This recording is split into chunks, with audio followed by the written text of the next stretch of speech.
இன்று காலை சுமார் 7:30 மணி அளவில் நான் நடைப்பயிற்சியை முடித்துவிட்டு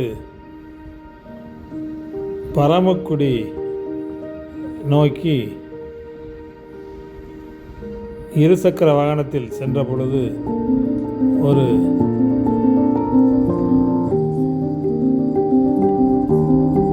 அதிசயமான ஒரு விபத்து பார்க்க நேர்ந்தது. ஆம், அந்த 4 வழிச்சாலையிலிருந்து ஒரு பெரிய பள்ளத்தில் ஒரு கார்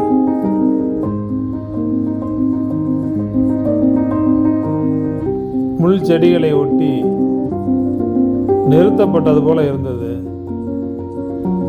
என்ன என்று விசாரித்த பொழுது தற்செயலாக அதை ஓட்டிய டிரைவரிடமே, என்ன சார், டிரைவருக்கு ஒன்றும் சேதாரம் ஒன்றும் இல்லையான்னு கேட்ட போது, இல்லை சார், நான் தான் சார் வண்டியை ஓட்டிகிட்டு வந்தேன்னு மிகவும் எந்த விதமான பாதிப்பும் இல்லாமல் நல்லபடியாக இருந்தார். அது ரொம்ப சந்தோஷமாக இருந்துச்சு. அதே நேரத்தில் இந்த விபத்து எப்படி நடந்துச்சுன்னு பார்க்கும்போது ரொம்ப ஆச்சரியமாக இருந்துச்சு. ஆமாம், முன்னால் உள்ள பம்பரு மற்ற ஐட்டங்கள் மட்டும் சேதம் ஏற்பட்டு தனியாக கரண்டு கிடந்துச்சு. மற்ற வகையில் காருக்கு பெருத்த சேதம் ஏற்பட்ட மாதிரி தெரியல. அந்த ஒரு நபர் தான் வண்டியை ஓட்டிகிட்டு வந்திருக்கணும். இரவு நேரத்தில் தூக்கம் இல்லாமல் கண் விழித்து ஓட்டுவது இந்த விபத்துகளுக்கு காரணமாக அமைஞ்சிருக்குன்னு நினைக்கிறேன். அதுபோக கூட ஒரு நபர் இருந்தார். அவரை என்ன ஏதுன்னு விசாரித்த போது அவர் அதில் பயணித்தவர் இல்லையா. அதாவது என்னை போல் பக்கத்தில் வந்து ஆபத்தில் திண்டாடக்கூடிய அந்த ஓட்டுநருக்கு ஏதாவது உதவி செய்யணும்னு நல்ல நோக்கத்தோடு போய் சேதாரங்கள் ஏதாவது இருக்கான்னு கீழே இறங்கி அந்த வண்டியை பார்த்தாரு. அதுக்கு மேலே என்ன செய்யணும் இந்த நேரத்தில் முதல் கட்டமாக நீங்கள் காவல் நிலையத்துக்கு புகார் கொடுங்க. அடுத்து இந்த வண்டிக்கு உண்டான காப்பீட்டு நிறுவனத்துக்கும் தகவல் சொல்லிடுங்க